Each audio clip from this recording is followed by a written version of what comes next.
Assalamualaikum students, this is your teacher Anantati, and today I have come up with the topic of input and output statements in Pseudocode. Whenever we wish to ask the user for anything, or for any values, we use the input statement. The syntax for the input statement is input followed by the variable name. For example, if you want to take the user's age as the input, you will simply write the keyword input together with the name of the variable user age. So what it will do is that it will take up the value from the user and place it in the variable user age. So in this way, data is acquired from external sources, that is from the user. It allows the program to be dynamic, that is, the user can easily change the values, and the values given during the input statement is totally up to the discretion of the users, and it stores values in defined variables, which in this case is user age. The values that are created during the program execution need to be displayed to the user as well. So in order to display any values that are processed during the program, we use the output statement. The syntax of the output statement is using the keyword output, and if a statement is enclosed after the output, we enclose it within the double quotes. But if we need to output just the value of a variable, then we just write the name of the variable without the double quotes. For example, if you want to output the result of any student, then we simply write the keyword output followed by result within the double quotes, comma, and sum, that is the variable that holds the total numbers that a student acquired. So what it will do is, on the screen it will display the word result followed by whatever value or whatever marks are present in the variable sum. So the output statement provides feedback to the user, it displays the final results or errors, and it is used for instructional prompts. In your O-level examination for CIE, IGCSE or GCSE, an input should always be preceded by an output prompt. Why is that so? Because imagine that you are working on a screen and you don't know exactly what you need to do, and you are not getting any prompt from the computer also to instruct you to carry out any process. Obviously, you'll look blankly at the screen, and the screen will face you blankly as well. This is where the output prompt needs to be entered. The output prompt will not only help you understand what you need to input, but it will also tell you how sometimes you need to enter the input. That is, it sometimes gives the instructions as well before entering the input. For example, if in any program you want to enter a password, sometimes the output statements are such that they will prompt you which kind of password they are expecting, and then they will ask you for the input. Here, the output is taken enter your name, means the output, the words are displayed enter your name, and only when you are instructed this, then only you know what you need to type in. So you entered your name, which is saved in the which is taken as input by the input statement and saved in the variable username.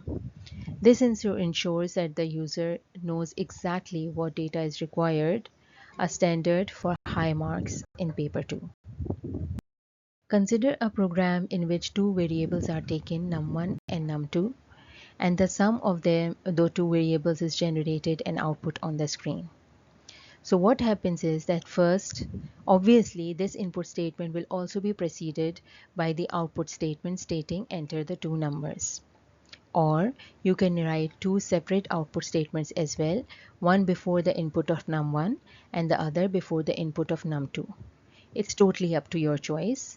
None of these will matter the grading part or the assessment part of your paper.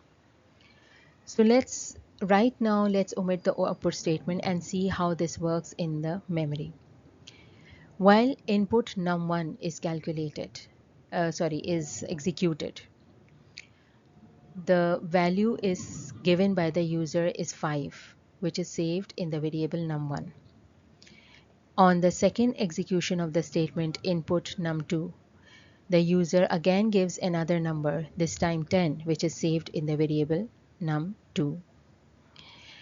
As soon as the third line is executed, the num1, that is the value in the variable num1, which is 5, and the value in the variable num2, which is 10, are both added by the operator of the addition. They are added, and whatever the sum is, that is equals to 15, is stored in the variable sum. As you can see that an arrow is directing that whatever this value will be calculated after this operator will work on the operands, the value will be saved in the variable sum. And as soon as the fourth line is executed, the output sum will display the value in the sum, that is 15, on the screen. So the CIE, IGCSE or GCSE standard conventions are, first of all keywords like input, output and declare must be in caps lock. That is, they should be written in capital letters. Secondly, use the left arrow for assigning values to variables. And thirdly, identifiers should be in Pascal case. Pascal case is the one in which the first letter of the first word and the first letter of the second word are in capital letters, or in camel case, in which the first letter of the first word can be small, whereas the second first word in the second in first letter in the second word needs to be in capital case. This helps in making the code readable, the name of the variable readable, because we are not allowed to use spaces in between the variable names. So this is the best way or the best convention in which it makes the variable name readable enough, especially in cases when you want the variable name to be two-worded or three-worded. Let's consider a program that calculates the area of a rectangle. To calculate the area of the rectangle, it should first input the length and breadth of the rectangle. So for that, you first write down the output statement, enter the length, followed by the input statement in which the length is taken and saved in the variable length. Output, enter width, followed by the input in which the value of the width is taken and kept in the variable width. The formula for the area of a rectangle is length into width. So this formula is written down in the next line, followed by the left arrow. That is, the value will be assigned to the variable area. And then once area is calculated and saved in the variable area, you need to output the value. So for that, you write the output statement. The area is comma area, that is, it will print the words the area is on the screen, followed by whatever value is present in the variable area. Care should be taken when you are using multiple operators within the same row. For example, if you are calculating the average, you need to write num1 plus num2 plus num3 enclosed within the round brackets, and then followed by the division operator and 3. If you forgot to enclose these three number variables within the round brackets, then what it will do is that since division is of higher precedence, it will first divide num3 by 3 and then add the answer to num1 and num2. This will make the value of average completely wrong. So the most important tip for the candidates when they sit down to start coding for P2 is that plan first. Jot down the logic before committing to the exam paper or before starting to write down the code. Also, be very descriptive. Use comments in your pseudocodes and use clear variable names like temperature over T. And third and foremost thing is that sort out the data types of whatever the variables are used, because the input is often treated as a specific type. An input statement will mostly be dependent upon the data type that you use for the variable, how to display it, and how it will be taken input by the user. Let's work on some questions based on the input and the output statements. Question number 1. How should a program handle a scenario where it needs to output the square of a number only if the input is positive? Consider that the input is taken in the variable num. We have to check if num is positive. So I wrote down num is greater than 0. Then what you need to do when it is positive, then that means it should output the square of the number, that is this number. So I will output here square is colon inverted commas close comma num into num, that is generate the square by multiplying the number by itself and then place this value in the output statement. After that, I am going to use and if to complete the program. We move on to question number 2. Which statement correctly captures a user's height in centimeters and convert it to meters for display? Considering that the input is already taken in the variable height and the input that is given is in centimeters. Now I need to write the output statement. So I will either write down output, the height in meters is inverted commas close comma height, because this is the variable which holds the height of the user in centimeters over 100. So what it is going to do is it is first going to calculate this value height over 100 and place it in the together with the output prompt. Either you can do it this way, or another way of doing it is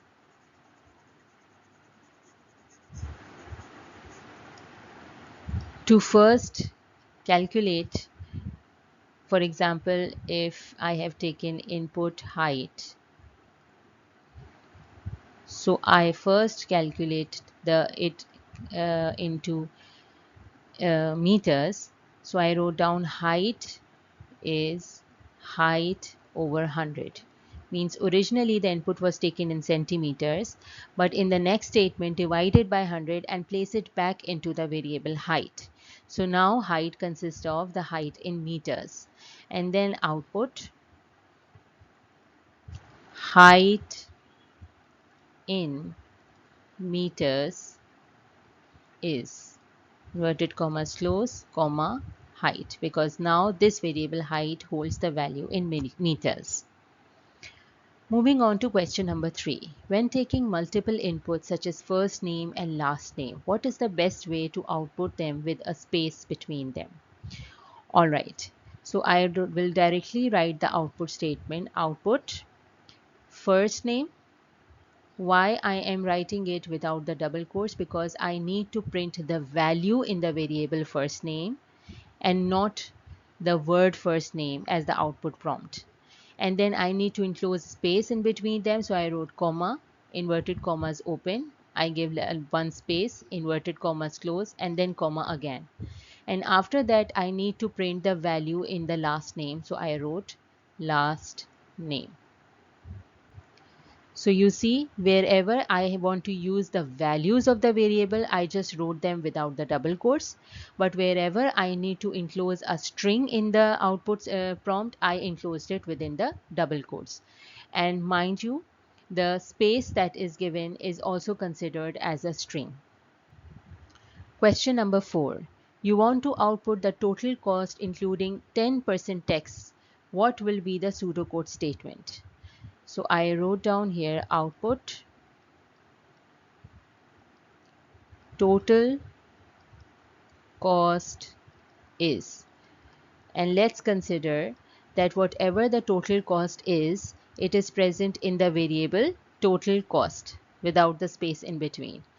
but we have to include 10% tax in that also. So I will write down total cost plus zero point 0.1 into total cost. You see why I have enclosed this within the within the round brackets, because I want it to first multiply it by the total cost, generate a number with it, and then add it to the total cost. Even if I wouldn't have added the round brackets to it, even then it would have first, because multiplication has a higher precedence than addition, it would have multiplied the total cost by 0.1 first and then added it to the total cost. And whatever the final value is obtained after this entire calculation would be inserted in the output statement. I hope students you understood this lecture pretty well. Jazakallahu khair. Assalamu alaikum wa rahmatullah.